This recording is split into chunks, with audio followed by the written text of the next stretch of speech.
চীনের শানসিতে এবার ভয়াবহ বিস্ফোরণ। কয়লা খনিতে এই ঘটনাটি ঘটেছে বলে জানা গেছে। বিস্ফোরণ হঠাৎ করে এবং যার কারণে 90 জনের মৃত্যু হয়েছে, আহত হয়েছে আরো বহু মানুষ। বিস্ফোরণের পর খনির ভেতরে এখনো আটকে রয়েছে বেশ কয়েকজন শ্রমিক। আশঙ্কা প্রকাশ করা হচ্ছে।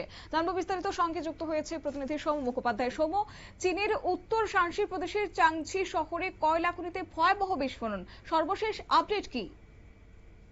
দেখো, জানা যাচ্ছে যে খনির মধ্যে 247 জন শ্রমিক তারা কাজ করছিলেন। আচমকা খনন কাজ চলার সময় কয়লা খনির ভিতরে হঠাৎ করে বিষাক্ত কার্বন মনোক্সাইড গ্যাসের মাত্রা বেড়ে যায় এবং এর ফলেই দুর্ঘটনা ঘটে যায়। তীব্র বিস্ফোরণ হয় এবং খনির মধ্যে ভয়াবহ আগুন লেগে যায়। খবর পাওয়ার পরেই তড়িঘড়ি পুলিশ, উদ্ধারকারী দল এবং অ্যাম্বুলেন্স পৌঁছায়, কিন্তু 90 জনের মৃতদেহ উদ্ধার হয়েছে এখনো পর্যন্ত। বাকি শ্রমিকদের কিন্তু এখনো কোনো উদ্ধার করা যায়নি, ফলে মৃতের সংখ্যা কিন্তু আরো অনেক বাড়তে পারে বলে আশঙ্কা করা হচ্ছে। ঠিক কতজন শ্রমিক এখনো পর্যন্ত আটকে রয়েছে সেই বিষয়ে কিন্তু চীনের প্রশাসন এখনো পর্যন্ত কোনো আপডেট দিয়ে দেয়নি। দেখো, এর আগেও চীনে বহুবার কয়লা খনিতে দুর্ঘটনা এবং বিস্ফোরণের ঘটনা ঘটেছে এবং তার জন্য চীনের প্রেসিডেন্ট শি জিনপিং কে সমালোচনার মুখেও একাধিকবার পড়তে হয়েছে।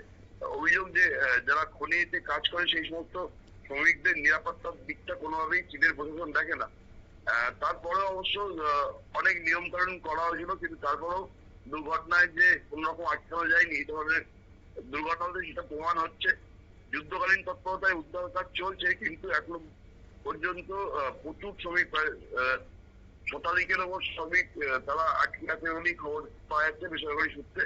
ফলে মৃতের সংখ্যা কিন্তু আরো অনেকটাই বাড়তে পারে বলে আশঙ্কা। শতাব্দী, ধন্যবাদ।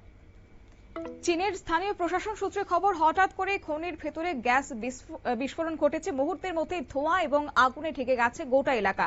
তবে খবর পেয়ে উদ্ধার কাজে নেমেছে দমকল এবং বিপর্যয় মোকাবিলা বাহিনী। তবে খনির ভেতরে ধোঁয়া এবং বিষাক্ত গ্যাস থাকায় উদ্ধার কাজে কিছুটা বেগ পোহাতে হচ্ছে। চীন প্রশাসন ইতিমধ্যে গোটা ঘটনার তদন্তের নির্দেশ দিয়েছে। নিয়ে নিচ্ছি ছোট্ট একটি বিজ্ঞাপন বিরতির, সঙ্গে থাকুন।